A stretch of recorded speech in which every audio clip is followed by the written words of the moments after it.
آنسو چہرے رسول پہ گرے، رسول کی آنکھیں کھل گئی، پوچھا سیدہ تجھے کس نے بھلا دیا؟ واہ محمد آج سیدہ روئے، رسول سوال کرے سیدہ کس نے بھلا دیا؟ یہی مدینہ ہے، یہی مدینہ ہے۔ رونے والوں رسول خدا سے بیوی فرماتی ہے بابا آپ سے ملنے کے لیے آیا ہے، ایک بار دروازے پر دستک کرتا ہے، میں نے جواب دیا بابا آرام کر رہے ہیں، دوبارہ دستک کرتا ہے، بابا تیسری بار اس نے ایسے آواز دی ہے کہ میرا دل بے چین ہو گیا، فرمایا بیٹی تیری عظمت کو سلام ہو، سیدہ آنے والا وہ ہے جو کسی دروازے پر پوچھ کر نہیں آتا، سیدہ دروازہ کھول دے، آنے والا ملک الموت ہے، اسے حالات کرنا چاہتا ہے، رونے والوں ملک الموت تو دروازے پر رک گیا، مگر رسول کے بعد ہاتھوں میں لکڑیاں لیے ہوئے، ہاتھوں میں آگ لیے ہوئے، ارے وہ نہ رک سکے، اسے سیدہ کہتی رہ گئی، آنے والوں گھر کو جلا دو گے، اس میں رسول کی بیٹی بات کرتی ہے، آنے والوں جو کمال عجیب قیامت کا منظر ہے، سیدہ دروازہ کھول دے، میرا دل کہتا ہے بڑا مشکل تھا، سیدہ دروازہ اگر نہ کھولیں تو ملاقات ملک الموت رسول سے کیسے کرے، بڑا مشکل وقت ہے، بیٹی کی محبت کا امتحان ہے، دروازہ کھولتی ہے تو ملک الموت باپ کو لے جائے گا، دروازہ کھولتی ہے تو ملک الموت باپ کو لے جائے گا، چلو بیوی کربلا میں چلے، بیوی آپ 18 برس کی ہے، بیوی 4 برس کی آپ کی ہوتی ہے، ارے باپ سکینہ نے باپ کے گھوڑے کی جانیں روکی، گھوڑے میں بابا کو مقبل بھیڑ لے جا، امام زین سے زمین پہ اترے تھے، سکینہ کو گود میں لیا تھا، بیٹی راستہ کیوں روک لیا؟ بابا ایک مرتبہ سینے پہ لگائی ہے، امام کے سینے سے لگایا، بچی بہت تھکی ہوئی تھی، آنکھیں بند ہو گئی، آنکھ کھلی، گھبرا کے اٹھی، کہتی بابا آپ جائیے میں آپ کو نہیں روکتی، بابا آپ جائیے میں آپ کو نہیں روکتی، رونے والا بڑا مشکل تھا، مولا کے لیے سکینہ کو سمجھا کے جانا، پوچھا بیٹی یہ تبدیلی کیسے ہوئی؟ ابھی تو مجھے روکتی تھی کہ بابا نہیں جائیے اور ابھی خود مجھ سے کہتی ہے کہ بابا چلے جائیے، بچی نے کہا بابا میری آنکھ لگی، میں نے دادی زہرا کو دیکھا، میری دادی کو یاد کر رہی ہے، سکینہ حسین کا راستہ نہ روک، بیٹی حسین کو آنے دے، ارے حسین کی ماں انتظار میں ہے، سکینہ پیس کے حسین کو آج کے لیے مارا تھا، رونے والوں بیٹی کا راستہ دیا ہے تو بابا گیا ہے نا، یہاں بیٹی ہے، راستہ دے گی تو ملک الموت اندر آئے گا، ملک الموت رکا ہوا ہے، دروازے سے یہ گا، رونے والا رسول کا وقت آخر پہنچا، اور وہ کیفیت ہے کہ وقت آخر میں رسول نے اپنے حبیب کو طلب کیا، میرے حبیب کو بلاؤ، میرے حبیب کو بلاؤ، میرے حبیب کو بلاؤ، بلانے والوں نے مختلف افراد کو بلایا، مگر رسول منہ موڑتے رہے، میرے حبیب کو بلاؤ، اور جب علی کو بلایا گیا، ارے سینے سے سینہ لگا لیا، اپنی کملی کے اندر علی کو لے لیا، اور کیا باتیں کی ہے وہ محمد، ارے دل کی باتیں اللہ کے رسول نے علی سے فرمائی ہیں، رونے والوں ادھر رسول سے علی الگ ہوئے اور ادھر وقت آخر مکمل ہوا، آئے کیا قیامت کیا وقت آ، جب رسول رحمت کی آنکھیں بند ہوئی، فاطمہ یتیم ہو گئی، حسن و حسین بغیر جد کے ہو گئے، علی آقا سے محروم ہو گئے، رونے والوں رسول خدا کی آنکھیں بند ہوئی، اب ادھر اس کو کفن کا انتظام کیا گیا، رونے والوں رسول کے غسل و کفن کا انتظام مولا کر رہے تھے، روتے جاتے تھے، کیا غربت تھی، جنازے پر کتنے لوگ تھے، واہ محمد اتنا کلمہ پڑھنے والے جنازے پر کتنے لوگ تھے، پیغمبر کے جنازے کو جنازے کو اٹھایا گیا اور اسی حجرے میں قبر تیار کی گئی. لیکن ہونے والوں آج فرصت ہو گئے نا تو یتیم کو فرصت دینا بڑے ثواب کا باعث ہے. اور آج فاطمہ یتیم ہوئی ہے, فاطمہ کو فرصت دو. روز بیٹی کا فرصت ماں کو دیتے ہو, آج باپ کا فرصت بیٹی کو دو. سیدہ باپ کی جدائی رونے والوں. اور ابھی سیدہ اپنے گھر میں ہیں, ابھی سیدہ اپنے گھر میں ہیں, باپ کی قبر پر نہیں جا سکی. کیوں نہیں جا سکی؟ کہ گھر کے دروازے پر ہجوم جمع ہے, ہاتھوں میں لکڑیاں لیے ہوئے. سیدہ رو کر کہتی ہیں آنے والوں, اس میں فاطمہ بنت محمد رہتے ہیں, کیا اس کو جلا دو گے؟ اس میں حسن و حسین رہتے ہیں. آنے والے ایسے تھے, کہتے تھے ہمیں اس سے کوئی پرواہ نہیں ہے.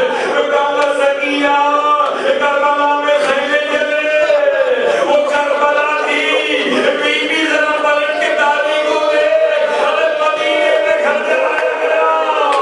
کربلا تو غیر علاقہ تھا, مدینہ تو مسلمانوں کا شہر تھا.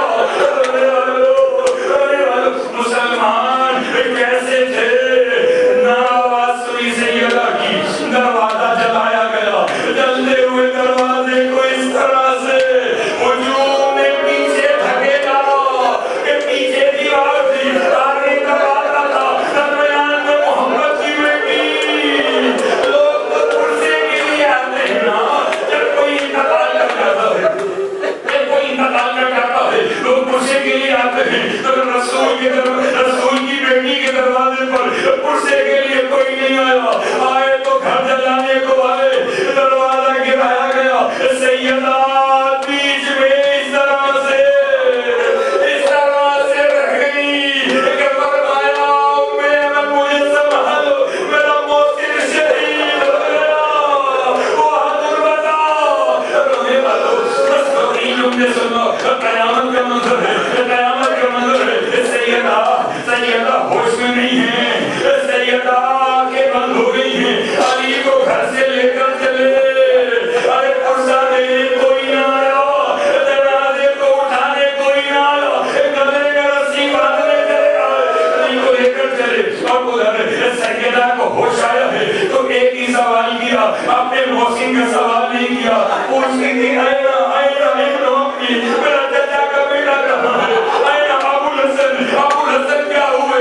تو حاکمیوں نے شہزادی علی کو گرفتار کر کے لے گئے. بس اسی حالت میں اٹھی ہے, جلتے ہوئے در کے قریب آئی, فرمایا خلو ابو الحسن, ابو الحسن کو چھوڑ دو, خلو ابن امی, میرے چچا کے بیٹے کو چھوڑ دو, ورنہ سیدہ بال کھول کے بندو حضر لے گئے.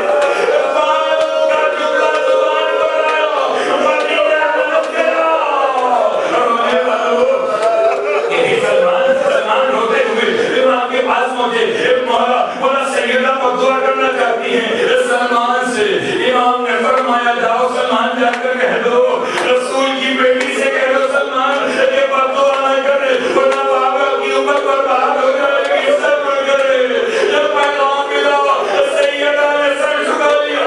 اچھا ابو الحسن منع کرتے ہیں تو سیدہ بددعا نہیں کرے گی, سیدہ صبر کرے گی. رونے والوں سنو گے, قیامت برپا ہوئی. سیدہ باپ کی قبر پر کب پہنچی؟ کتنا قریب ہے حجرہ فاطمہ زہرا سے, حجرہ رسول خدا. خدا آپ کو مدینے لے جائے, جا کر آنکھوں سے دیکھنا. سیدہ باپ کی قبر پر بیٹی جاتی ہے نا, کب گئی؟ 3 دن کے بعد گئی ہیں, 3 دن کے بعد گئی ہیں. جب محبت کم تھی, جب فاصلہ دور تھا, کبھی سیدہ کو اس قابل چھوڑا نہیں گیا تھا. باپ کی قبر میں چلی جاتی, 3 دن کے بعد باپ کی قبر پر آئی. السلام علیکم یا رسول اللہ, یا بابا سبحان علیہ وسلم. بابا آپ کے بعد مجھ پر وسائل آئے,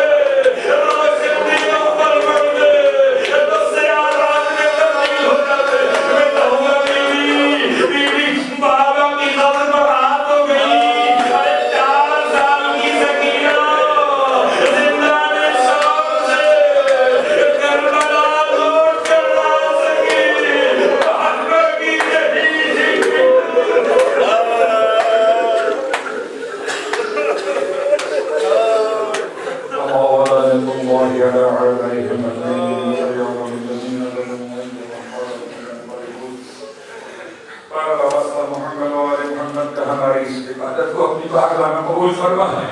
پروردگار بی بی فاطمہ زہرا کا واسطہ پروردگار کیا قیامت ٹوٹی ہوتی. سیدہ قطبہ کی محبت تھی, اذان کی آواز بلال کی سنی تھی تو روتے روتے غشا گیا تھا. پروردگار کیسے باپ کی قبر سے لپٹتی بیوی روئی کی. پروردگار اسی محبت کا واسطہ ہماری گریے کو, ہمارے تعزیت کو اپنی بارگاہ میں قبول فرما. محمد کا پروردگار آج بھی مدینہ منورہ میں قبر فاطمہ زہرا فریاد کرنا ہے, رسول کا کلمہ پڑھتے ہیں, بیٹی کی قبر پر خاک اڑتی ہے. خدایا اب جنت البقیع کی تعمیر کے اسباب فراہم فرما. اعلیٰ وصفہ محمد و آل محمد کا پروردگار کوئی ہم نہ دیکھ سوائے ہمیں آل رسول کے. اعلیٰ وصفہ محمد و آل محمد کا مرنے سے پہلے کربلا مولا کی زیارت نصیب فرما. مرنے کے بعد کربلا والوں کی شفاعت نصیب فرما. جنت میں کربلا والوں کے قدموں میں خداؤں کو جگہ نصیب فرما. امام زمانہ علیہ السلام کے ظہور میں تعجیل فرما. پروردگار ہم سب کو, ہمارے آبا و اجداد کو, ذریت و اولاد کو امام کے ناصروں کے غلاموں میں شامل فرما. اس کے انتقام کے لیے شامل فرما جو رسول کی بیٹی کے دروازہ جلانے والوں سے دیا جائے. اس کے انتقام میں شامل فرما جو بقیع میں رسول کی اولاد کی قبور توڑنے والوں سے دیا جائے. خدایا اس زمانے میں ہمیں انتقام میں شامل فرما.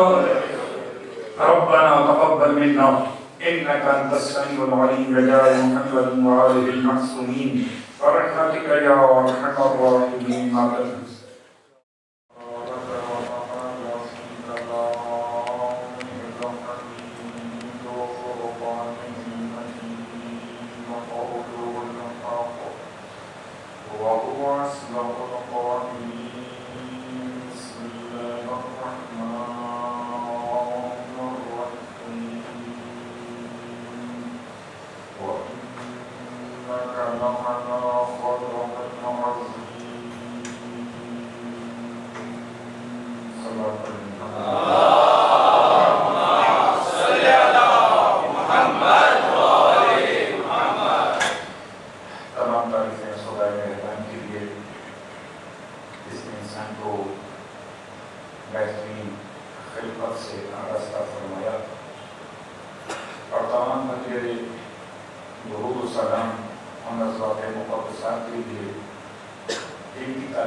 تو ہدایت کا اعلان نہیں کر رہے تھے. پیغمبر تو منتخب پروردگار سے ہی. وہ چاہتے تھے کہ چاہنے والے تمام افراد، تمام انسان اتنی محبت کیا کرتے تھے. لیکن اس سے پہلے کہ ہم بات کو آگے بڑھائیں، صاحب خلق عظیم مکہ المکرمہ میں کل کی بات سے مربوط کرتے ہوئے ایک جملہ پیش کرتے ہیں. پیغمبر کا اخلاق ہر حالت میں خلق عظیم ہے. وہ اگر کسی کو معاف فرما دیں تب بھی خلق عظیم ہے. وہ اگر کسی کے لیے سزا کا اعلان فرما دیں تب بھی خلق عظیم ہے. وہ اگر کسی کو اپنے قریب بٹھا لیں تب بھی خلق عظیم ہے. اور اگر کسی کو اپنے پاس سے اٹھا دیں تب بھی خلق عظیم ہے. یعنی کیا مطلب؟ پیغمبر کے ہر عمل کو دیکھنے سے پہلے آیت پہ غور کرنا پڑے گا. آیت مطلق ہے، بغیر کسی قید کے ہے. پیغمبر ہر زمانے میں، ہر حالت میں، ہر وقت صاحب خلق عظیم ہے. لیکن عجیب بات یہ ہے کہ مکہ المکرمہ میں پیغمبر نے فتح مکہ کے بعد سب کو معاف کر دیا ہے.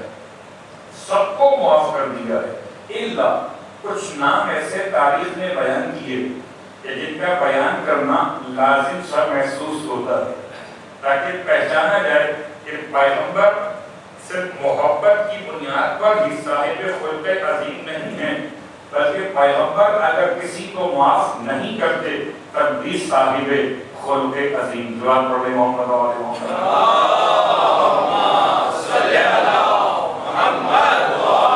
اس کی بنیاد ہم قائم کر دیتے ہیں، خدا اگر حیات دیتا ہے تب بھی وہ خدا ہے، اور خدا اگر انسان کو موت عطا فرماتا ہے تب بھی وہ خدا ہے.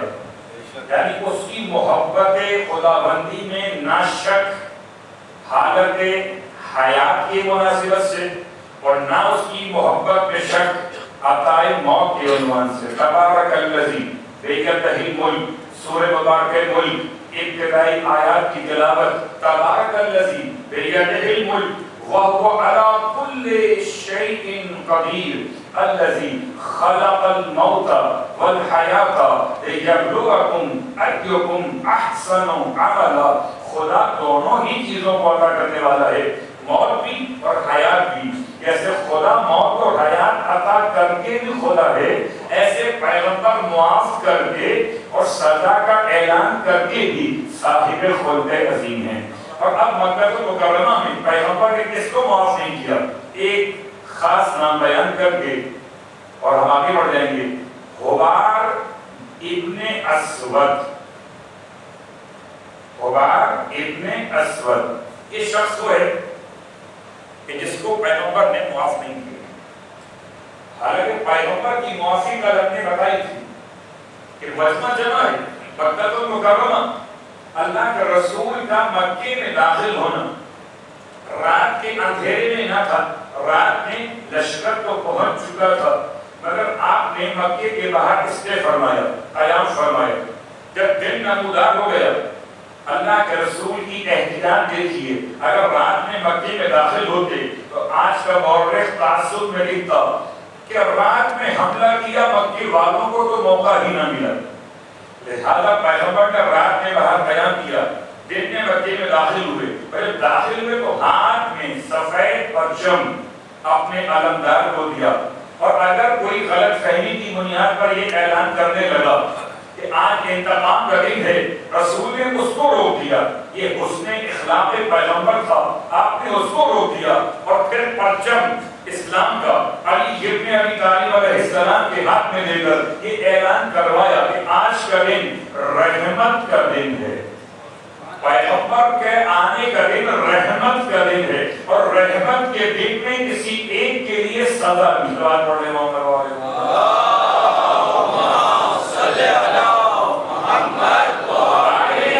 اسے معاف کیوں نہیں کیا؟ اس کا جرم کیا ہے؟ اگر کسی نے پیغمبر کو پتھر مارا ہے تو آپ نے اسے معاف کر دیا. اگر کسی نے پیغمبر کو اذیت پہنچائی ہے تو آپ نے اسے معاف کر دیا. اگر کسی نے پیغمبر کی نماز کے دوران تالیاں بجائی ہیں آپ کو ڈسٹرب کرنے کے لیے پیغمبر نے اسے معاف کر دیا. وہ کون شخص ہے؟ اس سے اتنا زیادہ پیغمبر کو شکایت ہے کہ آپ سے آپ معاف نہیں کرتے. اس جملے کو ابن ابی حبیب نے اپنے استاد سے پوچھا، یہ بتائیے کہ آخر حباب ابن اسود کے خون کو رسول نے کیوں مباح قرار دیا تھا؟ سب کو تو معاف کر دیا تھا. تو ان کے استاد نے اپنے شاگرد ابن ابی حبیب کو جواب دیا کہ حباب کا جرم یہ تھا کہ جب خدائے کائنات رسول کی ہجرت کے بعد مکہ چھوڑ رہے تھے اور آپ کے ساتھ گھر کی خواتین بھی شامل تھیں قافلے میں، تو کہتے ہیں کہ حباب نے ایک اونٹ کو اتنا ڈرایا تھا کہ اونٹ ڈر کر تھوڑا سا تیز چلا. اس پر سوار تھی جناب زینب. کون زینب؟ وہ زینب جناب خدیجہ طاہرہ کی صغیر بہن، جناب حالہ کی یتیم بیٹی، یتیم بچی رسول کے گھر میں پرورش پائی. تو انہیں ربائب رسول کے نام سے علماء نے یاد کیا. البتہ بعض علماء انہیں اس سمجھتے ہیں کہ رسول کی بیٹیاں ہیں، تو اس میں کیا شک ہے کہ رسول پالتے اتنی محبت سے تھے کہ یتیم بھی اپنی اولاد کی طرح محسوس ہوتا تھا. اس میں پیغمبر کی شان کی بلندی بات بڑے محمد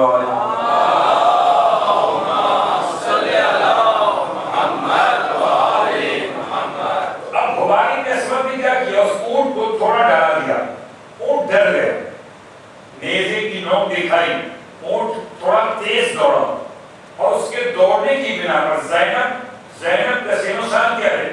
زینب اتنی جوان ہیں، شادی شدہ ہیں اور ان کی شکم میں ایک بچہ ہے. اونٹ کے تیز دوڑنے کی وجہ سے زینب کا حمل، زینب کا جنین ثابت ہو گیا. بالکل کل کے مسائل طرف تھے، کل کی مجلس جہاں ختم ہوئی تھی وہاں سے ہم آغاز کر رہے ہیں. کل موسیق کی شہادت تھی، آج زینب کے بیٹے کی موت کا ذکر ہے. زینب کی بیٹی کی موت واقع ہو گئی. اس لیے آپ جانتے پریگنسی میں اور خاص طور پہ ان ایام میں جبکہ 6 منتھ کے بعد خواتین کی مشکلات بڑھ جاتی ہیں، بہت احتیاط، اتنی احتیاط، اس نے یہ ظلم کیا اور اس بنیاد پر اللہ کے رسول نے اسے معاف نہیں کیا. اللہ اکبر، اسے معاف نہیں کیا. اب ہم اور آپ سوال کریں تو شاید تعصب ہو جائے کہ آپ تو اہل بیت کی محبت میں سوال کر رہے.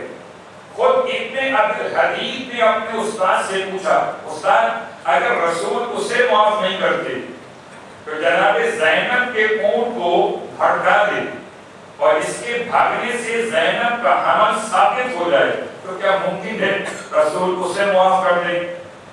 اس نے فاطمہ کے پہلو پہ دروازہ گرا دیا ہو، جس سے بیوی کا محسن شہید ہو گیا ہو. اب سوچئے گا رسول کا اخلاص سمجھ میں آ جائے گا. رسول معاف بھی کرتے ہیں، رسول سزا کا اعلان بھی کرتے ہیں. پہچانیے محبت رسول کیا ہے کہ اگر کوئی آپ پر حملہ کرتا رسول اس کو معاف کر دیتے ہیں، لیکن اگر کوئی آل رسول خاندان رسالت پر حملہ کرتا ہے رسول نے اسے معاف نہیں کیا. جب زینب کے بیٹے کے قاتل کو رسول پورے مکے کو معاف کر دے، اس کو معاف نہیں کرتے، تو کیا خیال ہے اس کے بارے میں؟ وہ کون ہے جس نے شہزادی کونین کو اس طرح سے دروازے اور دیوار کے درمیان کر دیا کہ بیوی کا محسن شہید ہو گیا؟ بہت کم ہے کہ لوگ جناب محسن کی شہادت کے عنوان سے بیوی کو یاد کرتے ہیں. آپ کا ایک بیٹا حسن شہید ہوا، آپ نے مسائل پڑھے، آپ نے ماتم کیا. ایک بیٹا حسین شہید ہوا، ماتم کیا، مسائل پڑھے. لیکن ایک محسن شہید ہوا اور محسن کی شہادت رسول کی شہادت سے اتنا متصل ہے کہ ادھر رسول کی تقسیم کے بعد کئی لوگ واقع ہے محسن کی شہادت. اب اگر پیغمبر کسی کو معاف نہیں کرتے تب بھی انک لعلی خلق عظیم پر فائز ہیں. تو اگر پیغمبر کسی کو معاف نہ کر کے صاحب خلق عظیم ہیں تو ہم کسی سے نفرت کر کے صاحب ایمان کیوں نہیں ہو سکتے؟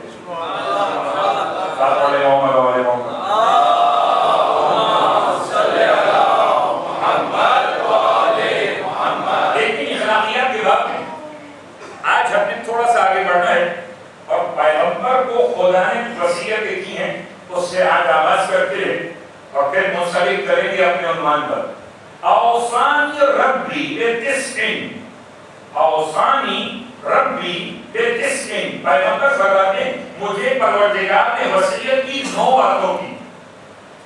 خدا وصیت کرتا ہے، جی ہاں کرتا ہے۔ سورہ مریم آیت نمبر 31 اوصانی بالصلاۃ والزکاۃ ما دمت حیا، کیا کہتے ہیں حضرت عیسیٰ ابن مریم اعلان کر رہے تھے ماں کی آغوش میں سے اوصانی، خدا نے مجھے وصیت کی ہے۔ کیا وصیت کی ہے؟ اوصانی بالصلاۃ، نماز کی وصیت کی ہے، والزکاۃ، زکات کی وصیت کی ہے۔ کب تک؟ کب ماں دمت حیا، جب تک کہ زندہ رہوں۔ خدا کی ایک وصیت ہے، خدا کی ایک وصیت آپ سے متعلق بھی ہے۔ جملہ کیا ہے؟ وصینا الانسان بوالدیہ، اپنے انسان کو وصیت کی اس کے والدین کے بارے میں۔ ایک نہیں 4 مقامات پر خدا نے انسان سے وصیت کی۔ خدا کی وصیت حضرت عیسیٰ سے، خدا کی وصیت حضرت انسان سے، خدا کی وصیت محسن انسانیت ختمی مرتبہ احمد مصطفیٰ محمد مصطفیٰ صلی اللہ علیہ وسلم۔ بڑا فرق ہو جاتا ہے جب اگر کوئی بہت پرائیویٹ بات آیت اللہ سیستانی کسی اپنے شاگرد سے فرمائیں اور وہ شاگرد ہم سے شیئر کر لیں تو بڑے کام کی بات ہوگی نا۔ اب اگر حبیب سے خدا فرمائے اوصانی اور حبیب پہ جملے ہو اوصانی ربی، میرے پروردگار نے مجھ کو وصیت کی ہے، اب جتنا صاحب خلق عظیم ہے اس کا پروردگار اتنا ہی بڑا عظیم خدا ہے جو وصیت کر رہا ہے۔ کیا وصیت کر رہا ہے؟ بتسع، 1-2 باتیں نہیں ہیں کہ 9 باتیں ہیں جن کی خدا نے مجھ کو وصیت کی ہے۔ 2 باتیں آج پڑھیں گے، 2 باتیں کل اور باقی آخری مجلس۔ پہلی 2 باتیں کیا وصیت کی ہے؟ پروردگار نے مجھے اوصانی الاخلاص، اوصانی الاخلاص فی السر والعلانیہ، میرے پروردگار نے مجھ کو وصیت کی ہے کہ میں اخلاص اختیار کروں، فی السر والعلانیہ، ظاہر سب کے سامنے بھی اور پوشیدہ اکیلے میں بھی، سب کے سامنے بھی اخلاص، اکیلے میں بھی اخلاص۔ اخلاص ہے بڑا مشکل سبجیکٹ جس کے لیے جناب ابراہیم علیہ السلام کی دعا کا خلاصہ سورہ مبارکہ الانعام آیت نمبر 162 الفاظ کیا ہیں جو آپ نماز سے پہلے لوگ سوال کر رہے تھے مولانا کل ہم نے بات کی تھی وضو کی، وضو میں اخلاص، آج بات ہے نماز کی، نماز میں اخلاص، نماز کے اخلاص کے لیے معصوم کی بارگاہ نے 2 ایسے بہترین تحفے عطا کیے۔ ایک نماز سے پہلے دعائے توجہ کے طور پر، ایک نماز کے بعد اپنے اخلاص کے عنوان کے طور پر۔ پہلی دعا کیا ہے؟ قل ان صلاتی، کو چھوڑ دیجئے، دعا کے عنوان میں کو چھوڑ دیجئے، ان صلاتی آیت میں قل ہے، دعا میں چھوڑ دیجئے، ان صلاتی ونسکی ومحیای ومماتی للہ رب العالمین۔ کہیے، یہ جملہ تھا پیغمبر سے، کیا کہیے اب ہم سب کہیں ان صلاتی، اپنی نماز سے پہلے میری نماز، ونسکی میری ساری نسک عبادت، ومحیای میری پوری زندگی، ومماتی میری موت کس کے لیے؟ للہ رب العالمین، اس اللہ کے لیے جو عالمین کا پروردگار ہے۔ یعنی کیا مطلب؟ نماز سے پہلے اخلاص کا پیغام۔ نماز کس کے لیے؟ نماز ایکسرسائز میں نہیں پڑھ رہے تھے کہ تھوڑا ویٹ کم ہو جائے گا، لوگ کہتے ہیں یہ معنی بھی استعمال کیے جاتے ہیں، بھئی دونوں کام ہو جائے تو کیا کہتے ہیں؟ سبحان اللہ، ہم خرما ہم ثواب، نماز میں اور عبادتوں میں ہم خرما ہم ثواب کی مثال نہیں چلتی، یا تو خرما کھا لیجیے یا ثواب لے لیجیے، دونوں ساتھ چلتے نہیں ہیں۔ خدا کا اعلان یہ ہے کہ میں خیر شریک ہوں، میں بہترین شریک ہوں. اگر کوئی میرے ساتھ کسی کو شریک بنا لیتا ہے تو میں اپنے حصے کا بھی اسی کو جواب پڑھ لے محمد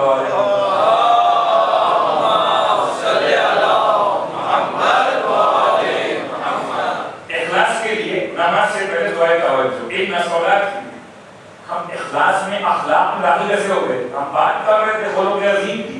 صاحب خلق عظیم کو خدا نے بتایا یہ کرنا ہے اور اس میں آیت ہے قرآن ان نصولات. اور نماز کے ابتدا میں تو یہ اور نماز کے آخر میں کیا ہے؟ کہ درمیانے نماز کے مسائل بھی ہیں اور اس کیفیت میں بس ایک جملہ کہہ کر آگے بڑھ جاؤں. انسان پریکٹس تو کرے، کوشش تو کرے کہ اس کی نماز کا کوئی ایک سینٹنس، کوئی ایک جملہ، کوئی ایک عمل تو ایسا ہو کہ جہاں کنیکشن تو خدا سے ہو جائے. کبھی کبھی ہوتا ہے موبائل پر آپ نے بات شروع کی اور سگنل اتنے خراب تھے کہ کچھ بات سمجھ میں آتی تھی، کچھ سمجھ میں نہیں آتی تھی. پورے آدھا گھنٹے کی بات میں ایک جملہ سمجھ میں آیا. اگر وہ جملہ سمجھ میں آ گیا تو آپ کی آدھا گھنٹے کی کال ضائع نہیں ہوئی. اور اگر ایک جملہ بھی سمجھ میں نہیں آیا، وہ کچھ کہتے رہے، آپ کچھ اور سنتے رہے تو یہ پھر کنیکشن تو بیکار ہو گیا. تو اگر نماز کے لیے کھڑے ہوئے تو آغاز میں پہلے انسان اخلاص کی دعا مانگ کر نماز کو شروع کرے اور جب نماز تمام ہو جائے تو اب مسئلہ دوسرا وہ کیا ہے؟ آئیے اس مسئلے پہ اس دعا پہ جانے سے پہلے تھوڑی سی باتیں اور بات پڑھ لیں محمد والے محمد.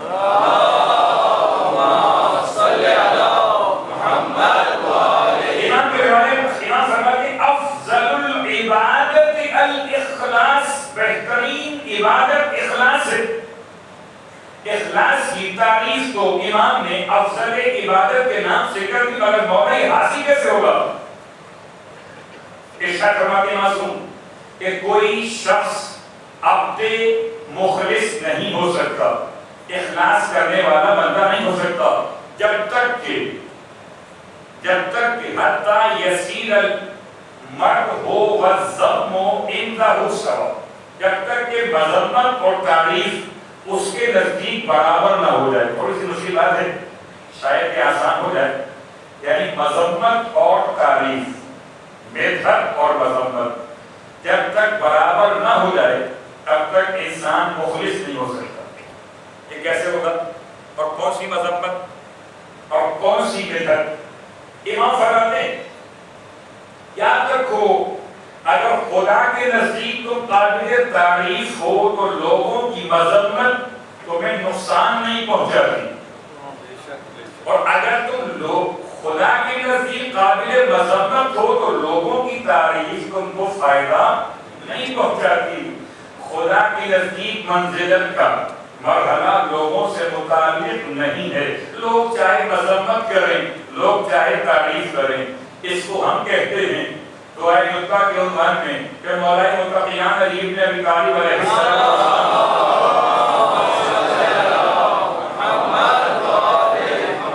جب آپ نے حکومت اور اقتدار کو رونق دی ہے، آپ نے رونق اسے دی ہے، تو آپ نے کچھ مشکل فیصلے کیے تھے، کچھ گورننس کو چینج کیا تھا. لوگوں نے کہا مولا سید علی مشکل وقت ہے، ذرا سا احتیاط سے کام دیجیے، بہتر ہے کہ ابھی کو چینج نہ کیجیے. امام نے کسی ملامت کرنے والے کی ملامت کی پرواہ نہ کی. امام کا انداز معصوم کا جملہ مخلص بننے کی پہچان کیا ہے. یا ذرا سا کوئی تعریف کر دے تو انسان اسے اپنے لیے بہتر خیال کرتا ہے، خدا کے نزدیک قابل تعریف ہو گیا. کسی نے مذمت کر دی تو کیا خدا کے نزدیک قابل مذمت ہو گیا؟ نہیں، خدا کے نزدیک جو ہو اس کا فیصلہ کیسے ہوگا؟ بہت سمپل سی بات. مولا متقیان کی بارگاہ میں سوال کیا گیا، مولا بتائیے انسان کیسے پہچانے کہ رب کی بارگاہ میں اس کی منزلت کیا ہے؟ امام نے فرمایا تم یہ دیکھ لو کہ تمہارے نزدیک خدا کا مقام کیا ہے. جتنا تمہارے نزدیک خدا کا مقام ہے اتنا خدا کی بارگاہ میں تمہارا رتبہ بلند ہے. اب جیسے جیسے آپ خدا کے مرتبے کو بڑھاتے جائیے ویسے ویسے آپ کا اپنا مقام خدا کی بارگاہ میں بلند ہوتا چلا جاتا ہے. کیفیت کیسی ہے کہ جب اخلاص کی بات سمجھاتے ہوئے امام نے مذمت اور بحث سے مثال دے کے سمجھایا. البتہ وہ کیفیت کہ جہاں نماز کی تعریف، سبحان اللہ، کیا نماز پڑھائی ہے، کیا مجلس پڑھی ہے، کوئی تعریف کر دے اخلاص کہاں گیا، کوئی مذمت کر دے اخلاص کہاں گیا.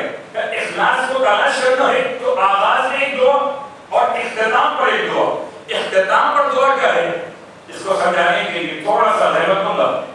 اللہ کے رسول کی وصیت کا ایک اور جملہ جو اللہ نے آپ کو فرمائی، اوصانی ربی بتسعین کے اندر، وَأَنْ يَكُونَ صَمَتِي فِكْرًا، اور میرے خدا نے مجھے وصیت کی کہ میری خاموشی فکر کی علامت بن جائے.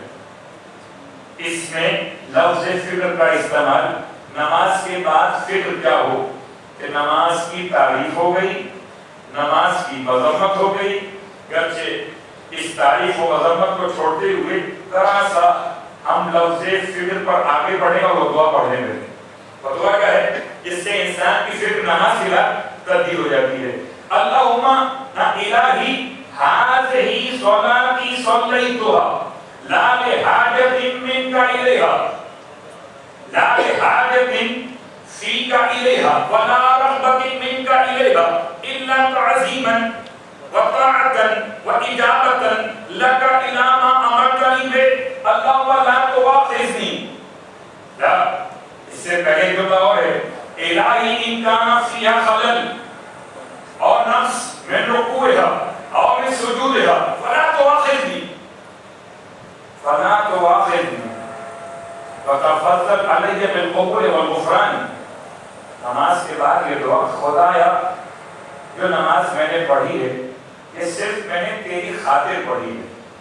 نماز کے بعد کوئی اور تعلیمات پڑھیں یا نہ پڑھیں مگر اس دعا کو مت چھوڑیے گا، اس لیے کہ نماز کے بعد کی کیفیت کو یہ انسان کے لیے مشکل میں ڈال دیتا ہے.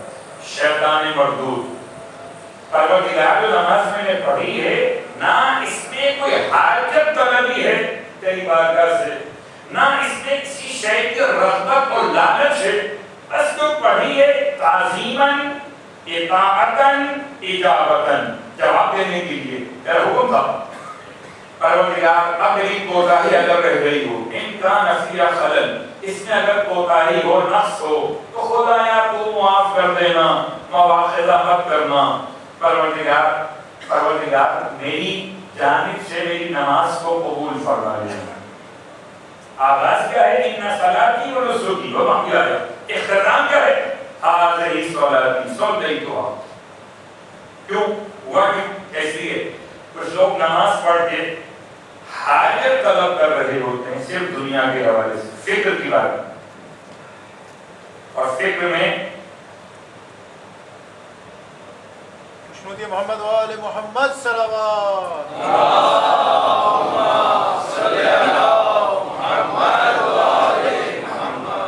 ذرا سی فکر کی اصلاح. اللہ کے رسول فرما رہے تھے خدا مجھ سے کہتا ہے کہ میری خاموشی فکر ہو جائے. اور فکر اتنی بڑی عبادت ہے کہ معصوم فرماتے ہیں ایک ساعت کی فکر، تفکر ساعت خیر من عبادت سنا. ایک لمحے کی فکر ایک سال کی عبادت سے افضل ہے. ایک ساعت کی فکر، ایک جملہ روایت پہ یہ، یا تفکر ساعت خیر من قیام لیلہ، یا ایک ساعت کی فکر رات بھر نماز کے قیام سے بہتر ہے. مولانا آپ نے اچھی ترتیب بتا دی. اب تو لیٹ جائیں گے بستر پر، نماز شب کے بجائے خالی فکر کریں گے سبحان اللہ، اللہ کے بارے میں، رسول اللہ کے بارے میں، اور آئمہ اہل بیت کے بارے میں. اور تصور یہ ہوا مولانا صاحب نے کہا تھا اس ایک تفکر ساعت خیر ہے من قیام لیلہ سے. لیکن علماء کہتے ہیں سمجھو تو صحیح کہ کون سی فکر مراد. بات پڑھے محمد والے محمد.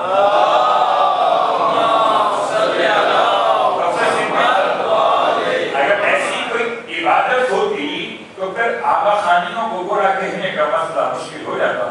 وہ بھی تو کہتے ہیں خالی بیٹھ جاؤ اور بیٹھ کر آبا خان کے تصور کو قائم کر لو. ان کی عبادت کا ایک پارٹ یہ بھی ہے، جبکہ ان کی نماز بھی ہے، اس کا پورا ایک الگ بحث ہے. لیکن ایک اس میں بات یہ بھی ہے کہ فکر میں پیدا کر لو آخان کو ہوگی عبادت. سبحان اللہ.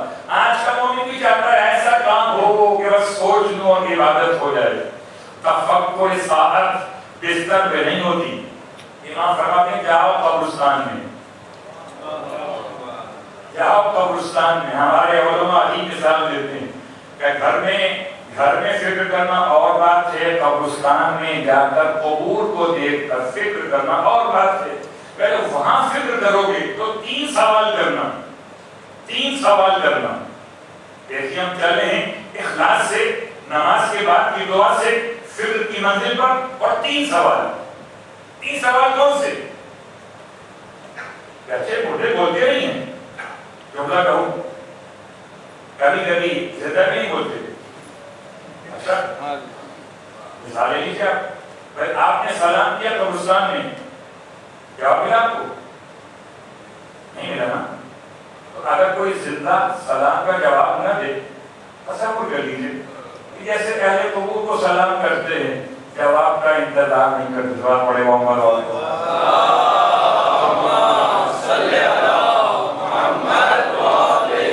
آپ نے سلام کیا تو آپ نے مجھے چیک کیا کہ میں زندہ ہو گیا. میں نے سلام کا جواب دیا تو میں نے اپنے آپ کو پروف کیا کہ میں زندہ ہوں, صاحب قبر نہیں ہوں. سلام کا جواب دے کر میں نے پروف کیا کہ میں صاحب قبر نہیں ہوں, میں زندہ ہوں. مڑتے جواب نہیں دیتے, میں تو زندہ ہوں.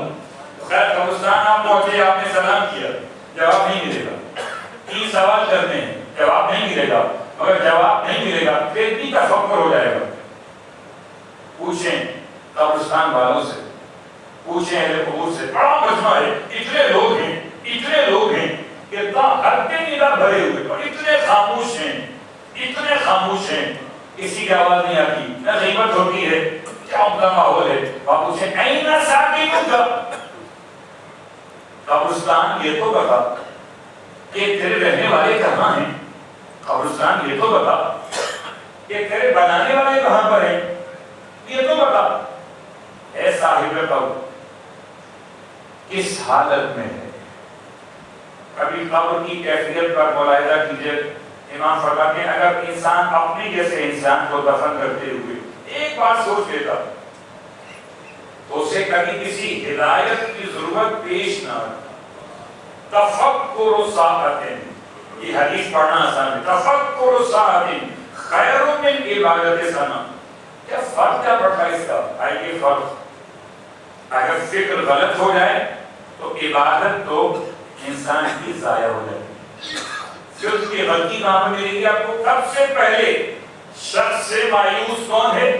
کہ ابلیس یعنی شیطان نے بڑی نماز پڑھی اور اتنی طولانی نماز پڑھی یہاں تک کہ اس کی نماز کو معصوم نے اپنے جملے میں بیان کیا کہ 2 رکعت نماز 6000 سال میں مکمل کر رہا ہے.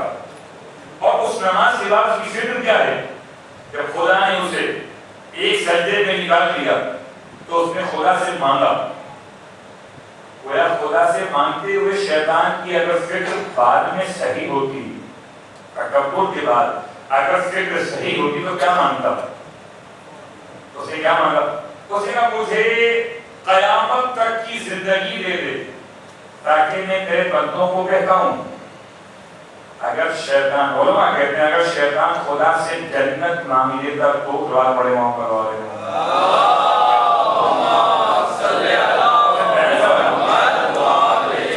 شیطان نے کیا مانگا؟ خدا دے رہا ہے نا. شیطان نے مانگی ایک بہت لمبی زندگی. خدا نے کہا کوئی نہیں دوں گا, وقت معلوم کر دوں گا.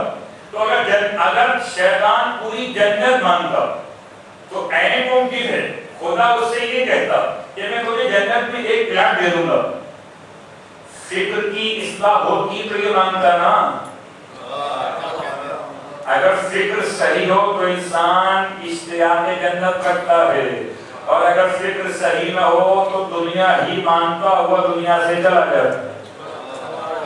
ہم اپنی بات سے مربوط ہو گئے کہ جنت کا اشتیاق, جنت کا مشتاق کون؟ نفس امارہ, ابتدائی نفس, نفس لوامہ دوسرا مرحلہ نفس، نفس سے مطمئنہ، تیسرا مرحلہ نفس، لیکن جب فکر صحیح ہو تب نہ شیطان مردود خدا سے مانگ رہا ہے. کیا مانگ رہا ہے؟ پروردگار زندگی دے. کچھ لوگ ہوتے ہیں سورہ مبارکہ البقرہ کی آیت نمبر 200 ربنا آتنا فی الدنیا حسنہ، بس یہاں ربنا آتنا فی الدنیا حسنہ وما لہم فی الآخرۃ من خلاق. اور ان کا تو آخرت میں کوئی حصہ ہی نہیں ہے. تو خدا سے صرف دنیا مانگ رہے ہیں، ان کا آخرت میں کوئی حصہ نہیں ہے. تو نماز کے بعد یہ دعا، نماز کے بعد یہ دعا کہ پروردگار میں نے یہ نماز پڑھی ہے نہ رغبت سے، نہ حاجت سے، نہ لالچ سے، بس تیری رضا کے لیے پڑھی ہے خدایا. تو اب خدا کی رضا مل گئی، جنت تو خود بخود مل جائے گی. فکر کی اگر اصلاح ہو گئی، فکر اگر صحیح ہو گئی، اللہ اکبر. اور فکر کو صحیح کرنے کے لیے کبھی کبھی انسان کو معصوم کا جواب نصیب ہو جاتا ہے. خدا ہم پر رحم کرے.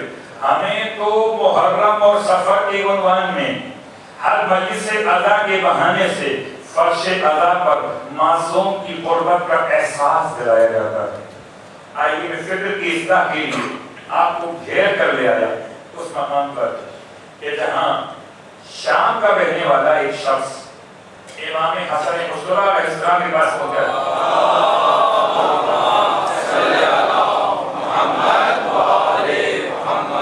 اور جب امام کے پاس پہنچا ہے اور امام کو اس نے دور سے دیکھا کہ آپ اپنے چاہنے والوں کے درمیان ہیں، تو پہنچنے کے ساتھ ہی اس نے جو اس کی زبان تھی بہت برا بھلا کہنے والی، تو اس نے شروع کر دیا. اصحاب ناراض ہو رہے تھے امام کے ساتھ، امام کے ساتھ. امام بڑے مطمئن تھے. اللہ اکبر. نفس مطمئنہ ہر وقت مطمئن ہوتا ہے. حیرت کی بات ہے، سامنے والا مضطرب ہے، امام مطمئن ہے، وہ سب کو شتم کر رہا ہے امام کے خلاف، امام کے والد کے خلاف. امام خاموش کر گئے بڑے اطمینان سے، جیسے کوئی ڈاکٹر اپنے مریض کی کیفیت کو بڑے اطمینان سے دیکھتا. حیرت کی بات نہیں ہوتی کہ جو مریض کو لائے ہوتے ہیں وہ گھبرا رہے ہوتے ہیں، ڈاکٹر صاحب جلدی کیجیے یہ کچھ ہو جائے گا. اور بڑے اطمینان سے ڈاکٹر اس کو چیک کر رہا ہوتا ہے. کیوں؟ کہ ان کا کام کچھ اور ہے، اس کا کام کچھ اور ہے. وہ نہیں جانتے کہ اس کا علاج کیسے ہوگا، ڈاکٹر بہت خوبی جانتا ہے کہ اس کا علاج کیسے ہوگا. امام نے پہلے اس کو بولنے دیا، جب خوب بول چکا تو فرمایا ایوہ شیخ آزم کا غریبا، میں گمان کرتا ہوں کہ تو اجنبی ہے. لعلہ کا شبہ تھا، شاید کہ تو کسی اشتباہ میں پڑ گیا ہے. امام کے جملوں کا آغاز ہے، امام نے اس سے بات فرمائی لعلہ کا شبہ تھا، شاید کہ تو اشتباہ میں پڑ گیا ہے.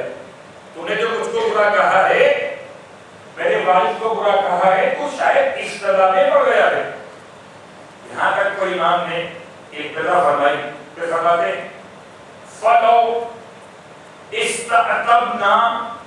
اَعْتَبْنَاكَ، اگر تو ہم سے قربت اختیار کرنا چاہے، ہم سے قریب آنا چاہے، تو ہم اپنی قربت تیرے لیے فراہم کرنے کو تیار ہیں. لو سألتنا آتیناک، اگر تو ہم سے کچھ سوال کرنا چاہے تو ہم تجھے عطا کرنے میں تیار ہیں. ولو استحملنا احملناک، اور اگر تو ہم سے کسی سواری کا خواہش مند ہو تو ہم تجھے سواری بھی الگ سے عطا کرنے کو تیار ہیں. ولو استرشدنا، اگر تو چاہے ہم سے کہ ہم تیری رہنمائی کر دیں، ارشدنا، ہم راستہ بتانے کو تیار ہیں. پھر امام فرماتے ہیں وَإِن كُنْتَ جَائِعًا، اگر تو بھوکا ہے، أَشْبَعْنَاكَ، ہم تجھے کھانا کھلا دیں اگر بھوکا ہے. وَإِن كُنْتَ عُرْيَانًا، اگر بے لباس ہے، اگر تو چاہے کہ کوئی حاجت ہو، ہم اسے پورا کرنے میں تیار ہیں. اور چل اپنی سواری کا موڑ ہمارے گھر کی طرف، اور جب تک مدینے میں رہے ہمارے پاس رہنا، کیوں رہنا؟ کہ تیرے لیے خوشی کا باعث ہوگا۔ ہمارا گھر بڑا ہے، امام بن جملے، ہمارا گھر بڑا ہے، ہماری عزت بلند ہے، ہم مال کثیر بھی رکھتے ہیں، مت گھبرانا، ایک دن رہوں گا تو کیا ہوگا؟ سوچتا ہے نا مہمان، میں کہیں بوجھ نہ بن جاؤں، 3 دن کے بعد کہیں صاحب خانہ کریں، اب دال کھلاؤ مہمان کو، اب تو گوشت ختم ہو گیا۔ لیکن امام کا جملہ، ہمارے پاس مال کثیر ہے، ہمارے پاس جاہ عریض ہے، ہمارے پاس بڑا مکان ہے، آؤ ہمارے ساتھ رہو۔ وہ اب تک تو امام کا دشمن بنا ہوا تھا، اور جیسے ہی امام کے جملے مکمل ہوئے، امام کے قدموں پہ گر پڑا اور کہتا ہے، کیا کہتا ہے؟ اشہد انک خلیفۃ اللہ فی ارضہ، بے شک کہ میں گواہی دیتا ہوں کہ آپ خدا کے خلیفہ ہیں اس کی زمین پر۔ اللہ اعلم حیث یجعل رسالتہ، اور اللہ بہتر جانتا ہے کہ اپنے رسالت کو کہاں پر رکھے۔ اس نے جب کلمہ پڑھا، سبحان اللہ، یہ کلمہ کون سا کلمہ ہے؟ مسلمان تو پہلے سے تھا، یہ کلمہ کلمہ اخلاق ہے، یہ کلمہ کلمہ کرم اہل بیت ہے، یہ کلمہ کلمہ دوری نفاق ہے۔ جو اہل بیت کو پہچان گیا وہ برے اخلاق سے بچ گیا، امام کے قدموں پہ گر گیا، امام سے کہتا ہے اب میں آپ سے بڑی محبت کرنے والوں میں شامل ہو گیا۔ بس میں ایک ہی جملہ کہتا ہوں کہ اگر امام چاہتے تو اس کی زبان کو خاموش کروا دے، اگر اصحاب امام چاہتے تو وہ 1 منٹ میں ایسا خاموش ہوتا کہ کبھی بول ہی نہ پاتا، مگر جہنمی تھا، جہنم میں رہ جاتا۔ امام نے جہنمی کو جہنم سے نکال کر اپنے اخلاق کی بلندی سمجھائی۔ جب نواسے کا اخلاق سمجھ میں آ جائے تب نانا کو پہچاننا کہ نانا کیسا تھا۔ اللہ اکبر، عزیزان محترم، بات مکمل ہو رہی، بہت آسان ہے ایک دشمن کو مارنا، تلوار اٹھائی باقی ہے، کتنا مشکل ہے دشمنی کو مارنا۔ ہاں، لوہے کی تلوار سے دشمن مرتے ہیں اور کردار کی تلوار سے دشمنی مر جاتی ہے۔ امام نے دشمن کو نہیں مارا ہے، دشمنی کو مار دیا۔ آیا تھا دشمن، گیا تو دوست، لیکن اتنا مہربان امام، ستم 47 سال کا سن تھا، بہت بزرگی نہیں ہے امام پر، 47 برس کا سن ہے جب امام کو زہر لگا دیا، اور ایسا زہر ہے جو امام کو مشروب میں ملا کر دیا گیا ہے، شربت ہے، دودھ یا پانی، روایت کا اختلاف ہے کہ جیسے ہی امام نے 2-4 گھونٹ نوش فرمائے تھے، 2-4 گھونٹ پیے تھے، کہ زہر نے اتنی تیزی کے ساتھ اثر کیا۔ ایک زہر رسول خدا کو دیا گیا، وہ زہر بہت آہستہ اثر کر رہا تھا، ایک زہر نواسے کو دیا گیا، اتنی تیزی کے ساتھ اثر کیا کہ کلیجے کے ٹکڑے کٹ کٹ کر خون کی الٹیوں کے ساتھ نکلنے لگے۔ رونے والوں، میرا کہنا آسان، آپ کا سننا آسان، یہ منظر آسان نہ تھا۔ جسم کے زخم کھانا آسان ہے، اندر کے زخم کھانا کتنا مشکل ہے۔ میں ہاتھوں کو جوڑ کے کہوں گا، کربلا کے شہیدوں، آپ پر ہمارے ماں باپ قربان ہو جائیں، آپ نے تلواروں کے زخم کھائے تھے، جسم زخمی ہوئے تھے، حسن کا جگر کٹ کٹ کے نکل رہا تھا۔ جتنی بار امام کو خون کی الٹیاں ہوئی، اتنی بار جگر کے ٹکڑے نکلتے رہے۔ رونے والوں بہنیں رو رو کر برا حال کیے ہوئے ہیں۔ امام حسین علیہ السلام اپنے بھائی کی حالت کو دیکھ کر رو رہے ہیں۔ ایک مرتبہ تاریخ نے بتایا کہ 2-2.5 سال کا شہزادہ بھی وہاں موجود ہے، جس کا نام قاسم ہے۔ قاسم آگے بڑھتا ہے، اپنے بابا کے ہونٹوں سے خون کو صاف کرنا چاہتا ہے۔ یہ بیٹا ہے نا، باپ کی حالت کو دیکھ رہا ہے۔ ارے آئے قاسم، میں ہاتھ جوڑوں گا، شہزادے آپ نے باپ کی ریش پر لگے ہوئے خون کو صاف کیا، تیرے ہاتھ کھلے ہوئے تھے شہزادے، مگر کربلا میں دیکھنا 4 سال کی سکینہ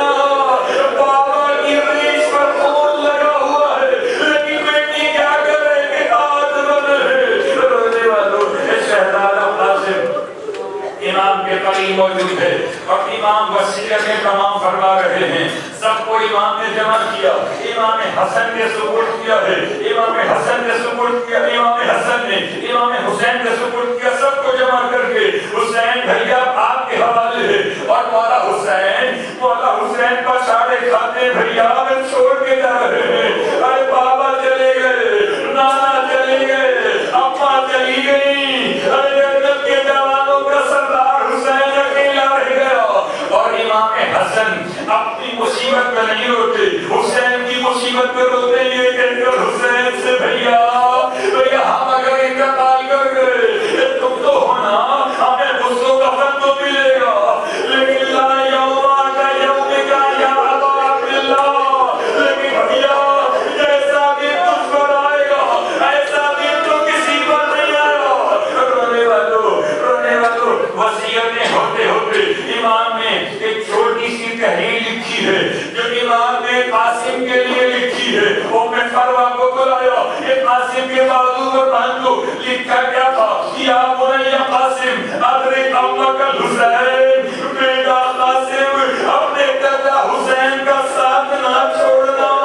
میں کہوں گا مولا قاسم نے بڑا ساتھ دیا, اتنا ساتھ دیا کہ باقی شہید پامال نہ ہوئے.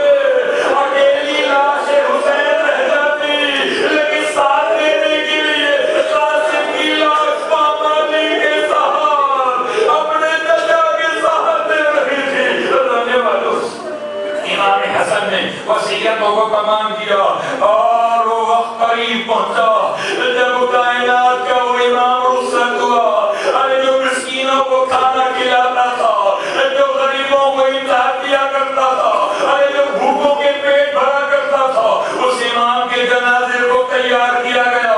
آئے غربت فرزند زہرا, جنازے کو کفن پہنایا اور لے کر چلے میت کو.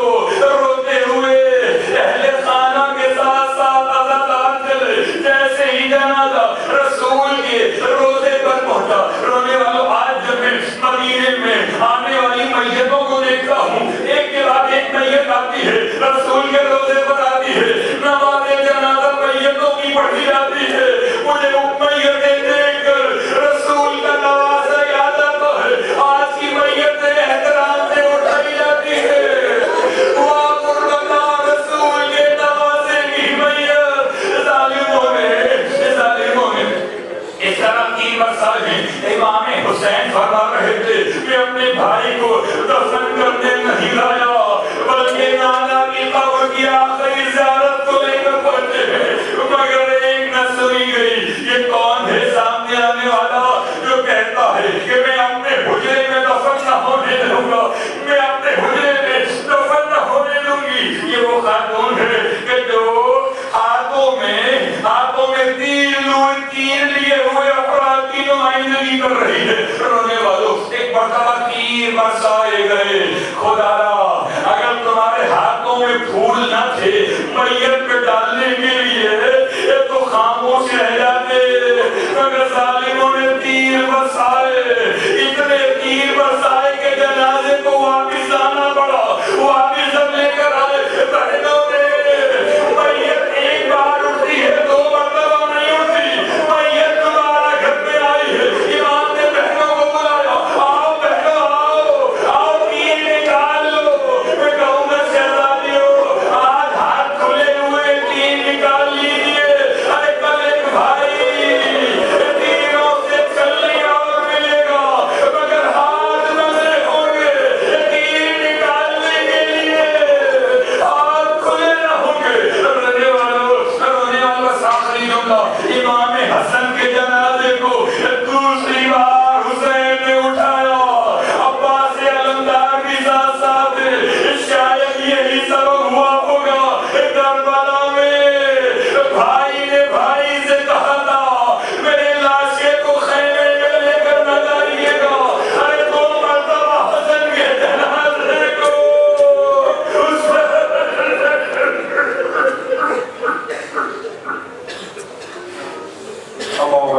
الله على أعدائهم أجمعين وسيعلم الذين ظلموا سيئا ومن ينصره بعد محمد وعلى محمد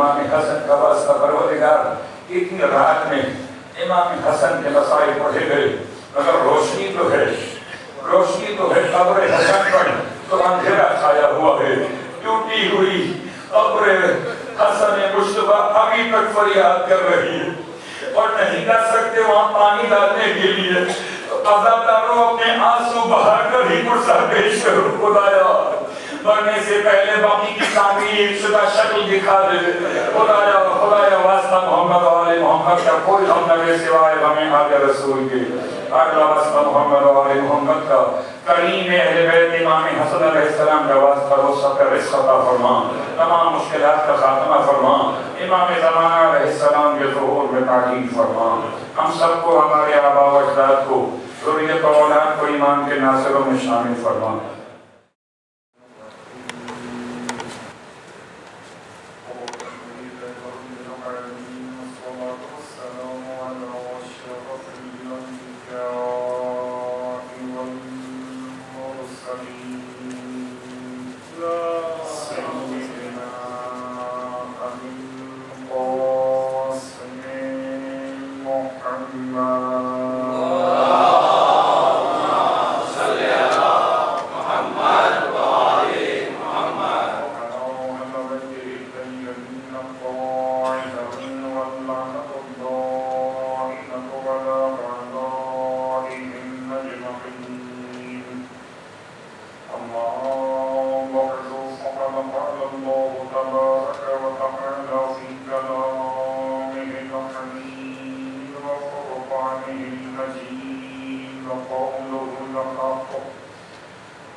فضیلتیں تمام کے تمام 4 جنسوں میں خدا نے جمع فرما دی ہیں.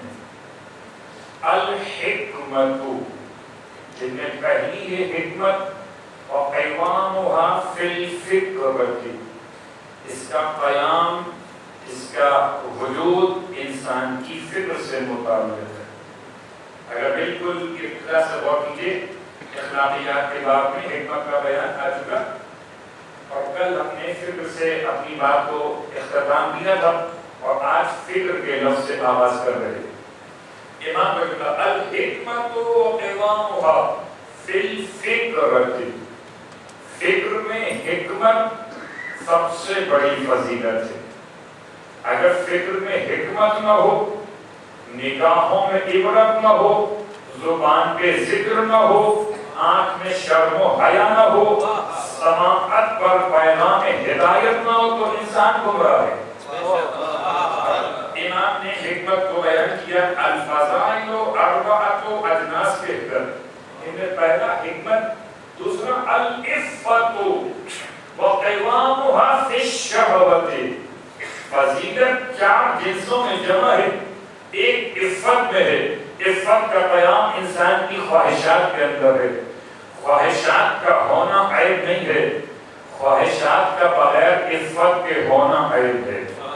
ایک حیوان بھی نہیں جانتا کہ اسے کون سی خوراک کھانی ہے اور کون سی خوراک نہیں کھانی۔ ایک حیوان یہ نہیں جانتا کہ اسے کس کے سامنے کیا اعمال کرنے ہیں اور کیا اعمال نہیں کرنے۔ ایک انسان کو جاننا چاہیے، ایک انسان کو جاننا چاہیے کہ کیا کھانا چاہیے اور کیا نہیں کھانا چاہیے، اور کیسے لوگوں کے سامنے رہنا چاہیے اور کیسے لوگوں کے سامنے نہیں رہنا چاہیے۔ عفت، اس کا قیام شہوت انسان میں۔ تیسرا فرمائے القوت وقوامها فی الغضب، قوت کہتے ہیں شجاعت کو۔ شجاعت انسان کی کہاں پائی جاتی ہے؟ کہ غضب کے جذبات میں شجاعت ہونی چاہیے۔ غضب ہو مگر شجاعت کے ساتھ ہو، ورنہ فضیلت صلوات پڑھے محمد علیہ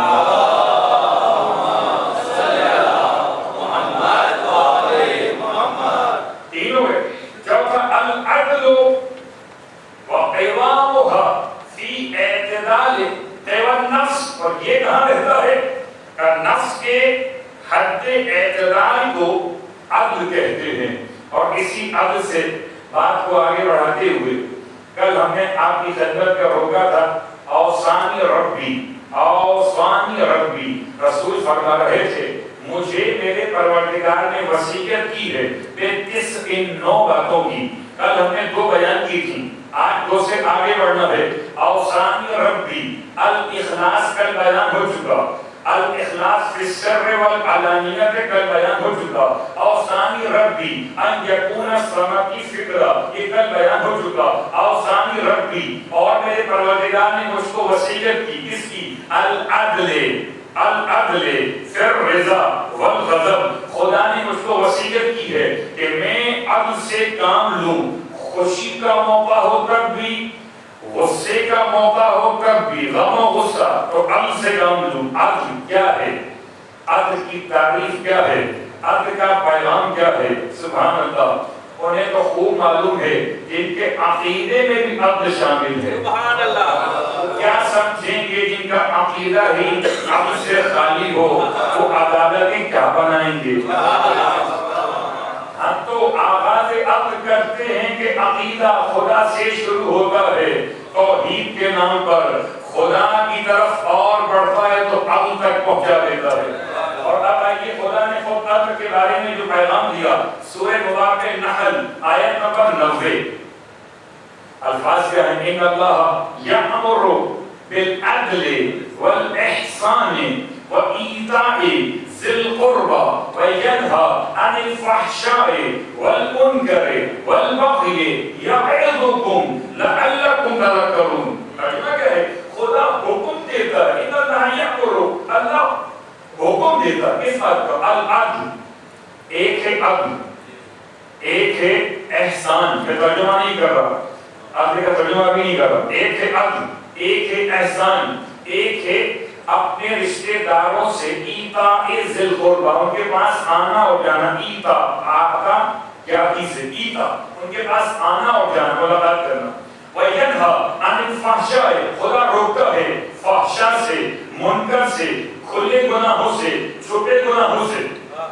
والبغی، خدا روکتا ہے انسان انسان کو بغاوت کے جذبات سے یعظکم لعلکم تذکرون، تم کو وصیت کرتا ہے، واعظ کرتا ہے، شاید کہ تم اس واعظ کے نتیجے میں یاد دہانی کو حاصل کر لو۔ سورہ نحل اور اس کے بعد سورہ مبارکہ المائدہ آیت نمبر 8 بہت مشہور آیت ہے۔ جناب پروردگار عالم نے عقل کے حوالے سے انسان کو ایک اور پیغام دیا۔ الفاظ کیا ہیں؟ الفاظ یہ ہیں کہ جب پروردگار نے انسان کو عقل کی جانب رغبت دلائی، لا یجرمنکم شنآن قوم علی الا تعدلوا اعدلوا هو اقرب للتقوی۔ دیکھو صاحبان ایمان تم اللہ کے لیے یا ایھا الذین آمنوا کونوا قوامین للہ شہداء بالقسط، اللہ کے لیے قیام کرو، اس کی گواہی کے اعتبار سے شہادت دو بالقسط، مگر عدل کے ساتھ۔ اور دیکھو کسی قوم کی دشمنی تمہیں اس حد تک آگے نہ لے جائے کہ تم خلاف عقل کام کر بیٹھو۔ اعدلوا، ہمیشہ عقل کرنا کہ ہوا اقرب للتقوی، عقل ہی تو ہے جو انسان کو تقوی سے قریب کرتا ہے۔ جو تقوی سے قریب ہے وہ امام المتقین کو پہچان گیا، جو تقوی سے دور ہے یعنی عدل سے دور ہے، اعدلوا هو اقرب للتقوی، جو عدل کو جانتے ہی نہیں وہ تقوی سے قریب کیا ہوں گے، اور جو تقوی سے قریب نہ ہوں گے وہ امام المتقین کے محبت میں شامل کیسے ہوں گے؟ ایک کے بعد ایک مرحلہ عدل کی بات کو خدا نے بیان کیا دو آیات سے استفادہ کرتے ہوئے۔ اب چلتے ہیں آیات پر۔ مولا متقیان علی ابن ابی طالب علیہ السلام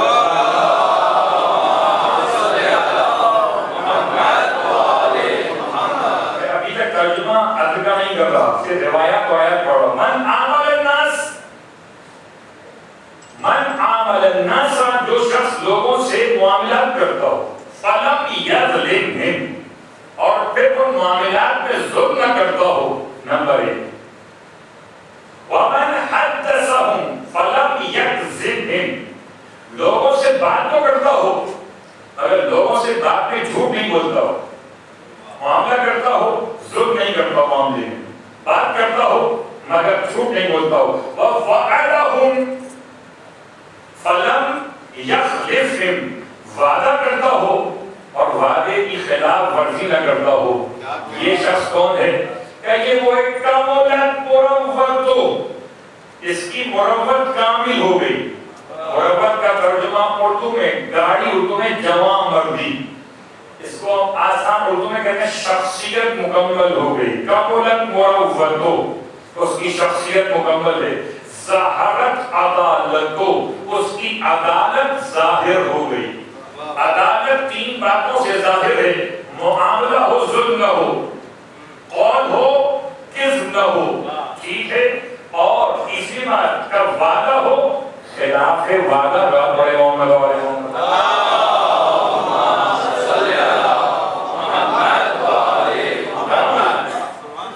محمد ظہارت عدالت، آگے جو اور بھی ہے وہ واجبت اخوت ہو، اس کی ہی برادری انسان پر واجب ہو گئی، اور جس کی برادری واجب ہو گئی اور ربط غیبت ہو، اس کی غیبت حرام ہو گئی۔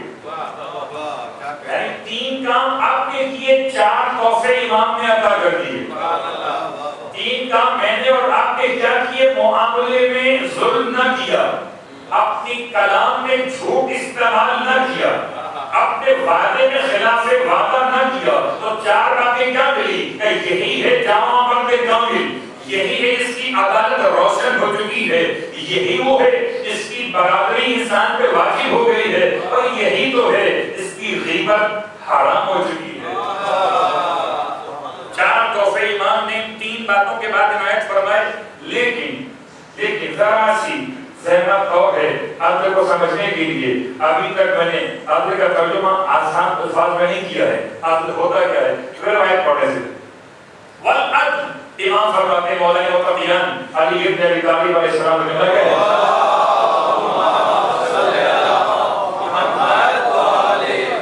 انک اذا ظلمت انصفت، انک انکا اذا ظلمت، میں کوشش کر رہا ہوں کہ اپنی جانب سے الفاظ کا ترجمہ نہ کروں، امام کے الفاظ استعمال کروں. انکا اذا ظلمت انصفت واذا قدرت عفوت. امام فرماتے سنو عدل کیا ہے؟ عدل یہ ہے انکا اذا ظلمت، اگر تجھ پر ظلم کیا جائے، اگر تجھ پر ظلم کیا جائے، انصفت، تو تو ظلم کے مقابلے میں انصاف کرنا، ظلم کے مقابلے میں انصاف کرنا. عجیب بات ہے، کیا ظلم کے مقابلے میں ظلم نہیں ہو سکتا؟ نہیں، ظلم کے مقابلے میں ظلم ہوا تو ظالم اور ظالم میں فرق کیا ہو گیا؟ تو دلیل ہے، کہاں دلیل ہے؟ کہ ایک ضربت ماری تھی عبد الرحمن ابن ملجم نے، ایک ضربت ماری تھی، تو امام نے فرمایا تھا اس نے کیا ظلم، اذا ظلم تھا، اس نے کیا ہے ظلم. امام فرماتے ہیں اس نے مجھے ایک ضربت ماری ہے، بیٹا حسن، حسین کا وقت نہیں ہے، اشارہ کر رہا ہوں. امام نے سب کو روک دیا، اے عبد المطلب کے بیٹو، خبردار خبردار، کوفے کی گلیوں میں تلواریں لے کے نہ گھومنا. اعلان کرتے ہوئے کہ قتل امیر المومنین، مولا تو مارے گئے، اب لوٹو اور مارو مولا کے انتقام میں. لا لا بھائی، کیوں؟ اس لیے کہ اذا ظلم انصاف کا، اگر تجھ پہ ظلم ہوا ہے انصاف کر. اتنا مجھے تھا، اب بیٹا اس نے مجھے ایک ضربت ماری ہے تو بھی سے ایک ہی مارنا نا. پہلے فرمایا کہ اگر میں بچ گیا، اگر میں بچ گیا تو میں جانوں میرا قاتل جائے. اور اگر آپ بچ جاتے تو قاتل بھی بچ جاتا. اگر مولا بچ جاتے تو قاتل بھی بچ جاتا. کیوں کہ مولا کے اپنے الفاظ والفضل، اور فضل یہ ہے کہ اذا قدرت عفوت، کہ جب تو اپنے دشمن پر قادر ہو چکا تو اسے معاف کر دے. لیکن چونکہ مولا نہیں بچے، شہید ہو گئے، اور مولا کی بیٹی نے انتقام دیا ہے، اور انتقام کیسے دیا؟ انصاف. یہ ہے انصاف جو عدل کے معنی میں. جواب پڑھے محمد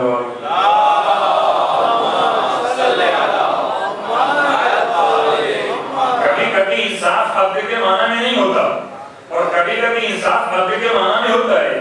اذا ظلم تھا، انصاف تھا. اور پھر امام کا ایک اور جملہ فرماتے شیطان، دو چیزیں ایسی ہیں لا یوزن مثلہما، کہ ان جیسا وزنی کوئی اور عمل ہے ہی نہیں. ایک العدل و ایک العفو، ایک ہے عدل ایک ہے عفو. عدل کب ہے؟ جب تجھ پہ ظلم ہو. عفو کب ہے؟ جب تو قادر ہو. انسان جب قادر ہوتا ہے تو عفو بھول جاتا ہے. یہ الگ بات ہے کہ ہم معاف کب کرتے ہیں؟ جب انتقام لینے کا جذبہ نہیں ہوتا، جب قادر نہیں ہوتے. بھائی اب اگر کسی عمانی سے آپ کی بحث ہو جائے اور اس نے آپ کا نقصان کر دیا ہو تو آپ کو قادر نہیں ہے انتقام دینے پر. اگر جاؤ معاف کیا، یہ معافی نہیں ہے، یہ مجبوری ہے. اسے معافی نہیں کہتے. معافی کب ہے؟ اذا قدرت، جب تو قادر ہو گیا تو عفوت، اب معاف کر دے. اور یہ دو اعمال اتنے وسیع ہیں کہ ان کے برابر کوئی اور عمل کا وزن ہے ہی نہیں. العدل والعفو. آگے بڑھیے. سئل، اب پوچھا گیا، کس سے پوچھا گیا؟ بعد میں کیا پوچھا گیا؟ ان صفت العدل من الرجل. پوچھا گیا امام جعفر صادق علیہ السلام.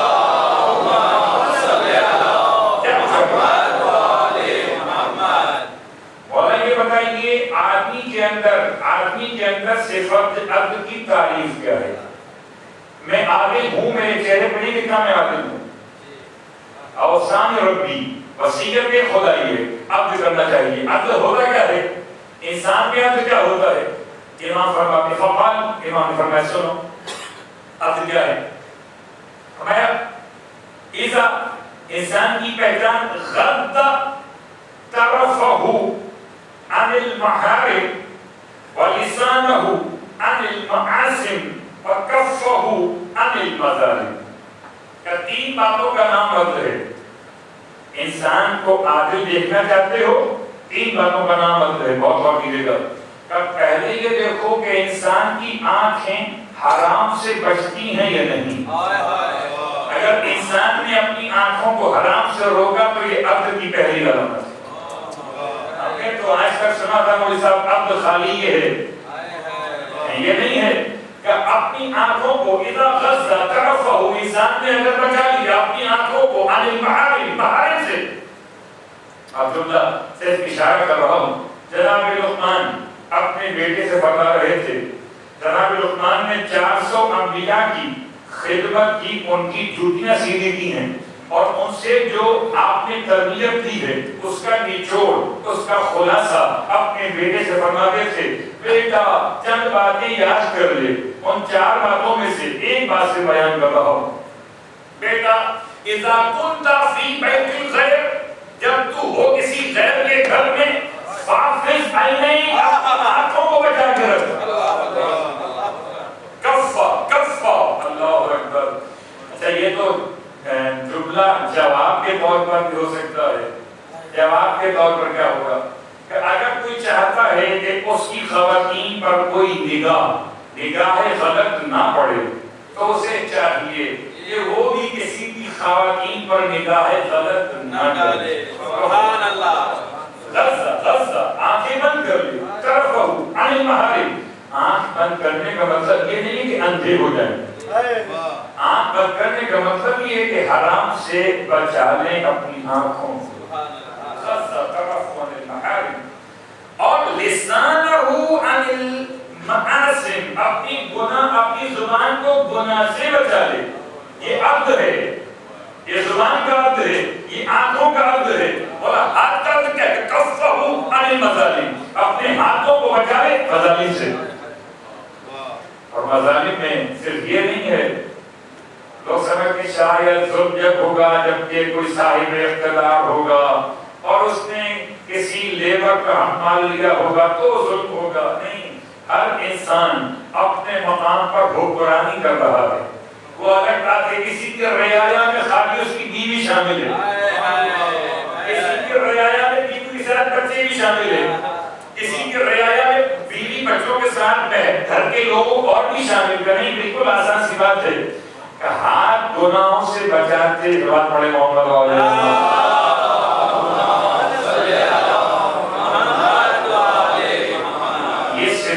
عدل ہے جو امام نے ایک شخص سے انسان کے لیے بیان فرمائی. اور اب عدل کے بعد ترجمہ کرتے ہیں. عدل کا ترجمہ ہے ہر شے کو اس کے مقام پر رکھنا، ہر شے کو اس کے مقام پر رکھنا.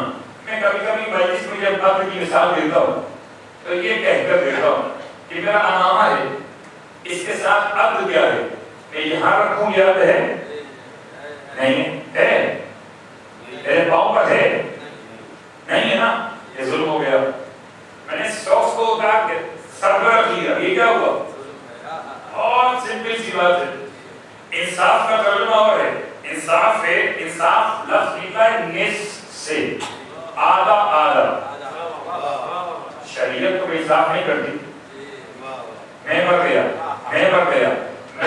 میرے بھروسہ میں ایک بیوی ہے، ایک بیٹی ہے، ایک بیٹا ہے. انصاف ہوگا؟ پڑھے محمد اللہ نہیں ہوگا. انصاف نہیں ہوگا. ایسا نہیں ہو سکتا کہ بیوی کو میری بیوی کو ہے مرحوم، بیوی کو زندہ ہے، اس کو کیا ملے گا؟ کیا اس کو 1/8 حصہ ملے گا؟ ٹھیک ہے، یہ سمجھا دے رہا ہوں. اس کو ملے گا 8واں حصہ. ایک بیٹا ہے، ایک بیٹی ہے. 8واں نکالنے کے بعد جو بچتا ہے اس میں سے بنیں گے 3 حصے. 2 حصے ملے بیٹے کو، 1 حصہ ملا بیٹی کو. بتائیے انصاف ہوا یا عدل؟ اس کو انصاف کہیے گا تو انصاف کا ترجمہ ہے آدھا آدھا بٹنا. یہ انصاف نہیں ہے، یہ عدل ہے. یہ عدل جس کا جو حق تھا خدا نے اس کو وہ پہنچا دیا ہے، اس کا نام ہے عدل. اگر خدا نیک افراد کو جنت میں رکھے، بروں کو جہنم میں رکھے، جو جس کا مقام تھا اس کو وہاں پر رکھنے کا نام ہی تو عدل ہے. ایک اور بات آسان کر لیتے ہیں. سرکار فقیر مرتبہ احمد مصطفیٰ محمد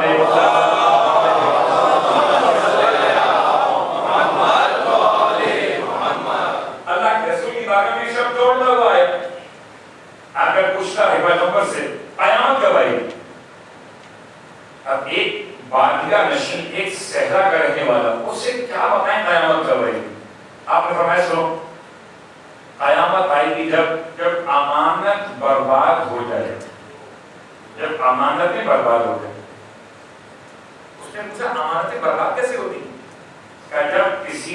اہل کو اہل کی جگہ پہ بٹھا دیا جائے. کسی ادارے کو تباہ کرنا ہو تو ادارے کے ادار کو ادارے کے ایم ڈی کی سیٹ پہ بٹھا دو, ادارہ تباہ ہو جائے گا اپنے آپ. کوئی زحمت نہیں ضرورت پڑے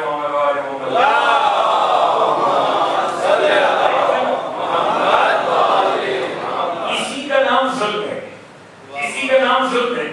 اور اسی لیے مکتب اہل بیت اپنے عقیدے میں عدل کو شامل کیے ہوئے ہیں. جو جس کا مقام ہے اس پر اس کو مان لو تو ہو جاؤ گے مکتب اہل بیت والے. اچھے کو اچھا مان لو, جو جیسا ہے اس کو ایسا مان لو, اسی کا نام تو عدل ہے. تو عدل اور ہے, انصاف اور ہے. مجلس میں تبرع بڑھتا ہے, سب کو برابر سے ملتا ہے, یہ انصاف ہے, عدل نہیں ہے. عدل اور ہے کہ جس کا جو مقام ہے اس کو وہ ملے, یہ عدل ہے. خیر تبرع کی بات تو یہاں پر مادی اعتبار سے, لیکن اصلاً عدل کا تعلق اس کیفیت سے جو اللہ نے اپنے حبیب سے فرمایا. اوصانی, خدا مجھ سے کیا کہتا ہے کہ میں عدل سے کام لوں. العدل فی الرضا والغضب, جب خوشی کی حالت ہو تب بھی عدل ہو, جب غصے کی حالت ہو تب بھی عدل ہو. نہ غصے میں عدل سے باہر نکلیں, نہ خوشی میں حد سے باہر نکلیں. ہمارے یہاں ہوتا کیا ہے کہ مسلمان مصلی پر تو رہتا ہے مسلمان, جب گھر میں خوشی کی تقریب ہو تو مسلمان خوشی میں حد سے باہر نکل جاتا ہے, اور جب کوئی مسلمان پہ تکلیف آ پڑے تو وہ غصے میں آپے سے باہر نکل جاتا ہے. کیا مطلب؟ کیا خوشی میں سب حرام کو حلال سمجھ لیتا ہے, اور غصے میں جو منہ میں آتا ہے وہ کہہ بیٹھتا ہے تو خلاف عدل کر بیٹھتا ہے. العدل, اگر خدا اپنے پیغمبر کو عادل دیکھنا چاہتا ہے تو امتی بغیر عدل کے جنت میں کیسے جائیں گے؟ آئیے اس کے بعد اگلا پڑھا, اوصانی ربی القصد فی الفقر والغنى, کہ مجھے میرے پروردگار نے وصیت کی کہ میں توازن بیلنس پیدا کروں. القصد فی الغنى والفقر, کس میں؟ حالت تونگری میں, اچھے حالات میں, والفقر غربت کے حالات میں, دونوں حالات میں کیا کروں کہ میانہ روی اختیار کیجیے. اگرچہ آج کل مہنگائی نے انسان کو خود بخود قناعت پسند بنا دیا ہے, مگر یہ مجبوری کی قناعت پسندی ہے, اس میں ثواب نہیں ملے گا. جیسے کبھی کبھی لوگ کہتے ہیں مولانا, میں جو پاکستان کی نظامیں ہیں, خیر کبھی کبھی حج پر بھی ہوتا ہے, آپ گئے عمرہ کرنے, آپ نے بیلٹ باندھی ہوئی ہے اور کسی نے آپ کی بیلٹ کاٹ دی, جتنے پیسے تھے, پاسپورٹ, ٹکٹ سب چلا گیا.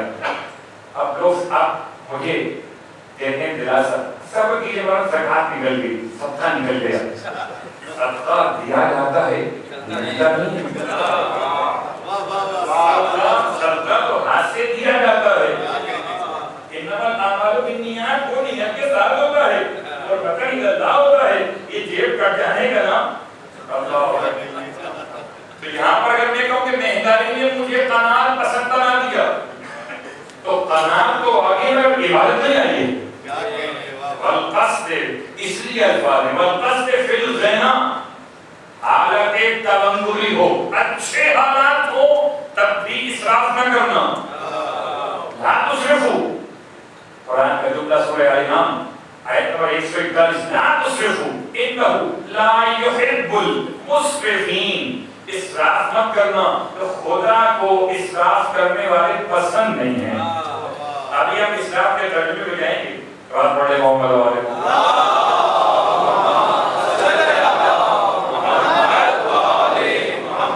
اور سب جملہ قرآن حدیث سورہ مبارکہ الاسراء آیت نمبر 27 سے جملہ کیا ہے؟ پروردگار منع کرتا ہے, لا تبصروا, دیکھو تبذیر مت کرنا. کیوں؟ ان المبذرین کانوا اخوان الشیاطین, مبذرین شیطان کے بھائی ہیں. تبذیر کہتے ہیں بے جا خرچ کرنا, پیسے کو بہا دینا. پیسہ کیسے بہایا جاتا ہے؟ اسراف کیا ہے؟ اسراف کے لیے ایک جملہ اور روایت کا، امام فرماتے ہیں اسراف کی پہلی منزل یہ ہے یاکل ما لیس لہ ویلبس ما لیس لہ ویشتری ما لیس لہ. تین باتیں اسراف ہیں. پہلی بات کیا؟ اب کھاتا ہے وہ جو اس کے لیے نہ ہو، یہ بھی اسراف ہے. ہاں اس کو میں آسان کرتا ہوں. آسان کیا ہے؟ میں جب کھانا کھاتا ہوں ایک روٹی، اتفاقاً آج کی 2 روٹیاں، میں نے یہ سوچ کر ایک روٹی مزید کھا لی کہ یہ خامخواہ ضائع ہو جائے گی، تو اس سے میں نے کھا لیا. یا بولو ما لیس لہ، مجھے امام کا جملہ روک رہا تھا، ارے وہ کھانا تمہارے لیے نہ ہو.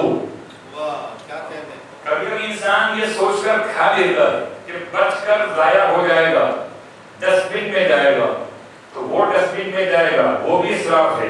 اور اس میں گیا، یہ بھی اسراف ہے. اس لیے اس میں جائے گا تو عبادت میں کمی واقع ہوگی.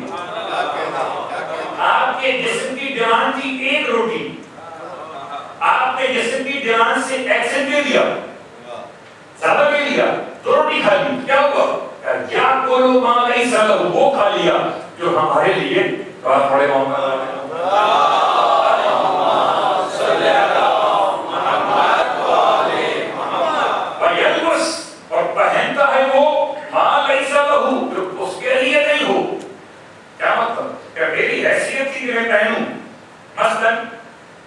یہ 50 ریال کا میں نے سوٹ پہن لیا. میری حیثیت کیا تھی کہ میں پہنتا 25 ریال کا سوٹ.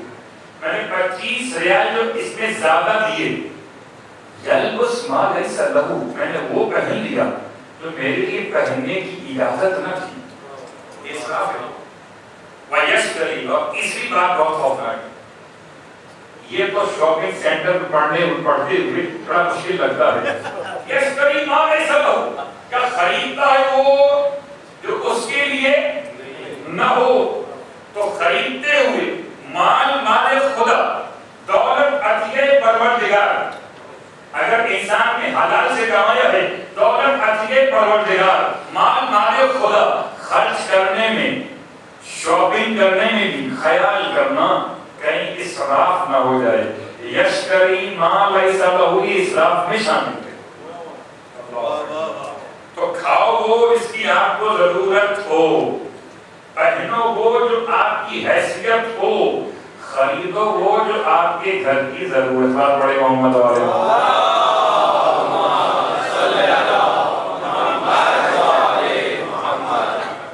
یہ سب آپ کے اسراف میں آئیں. اور رسول کو منع کیا پروردگار نے اسراف مت کرنا. اور اسراف کی بات کو آگے بڑھاتے ہوئے آج کے اندر روکتے القرض فی الغنى والفقر، دونوں حالتوں میں آپ میانہ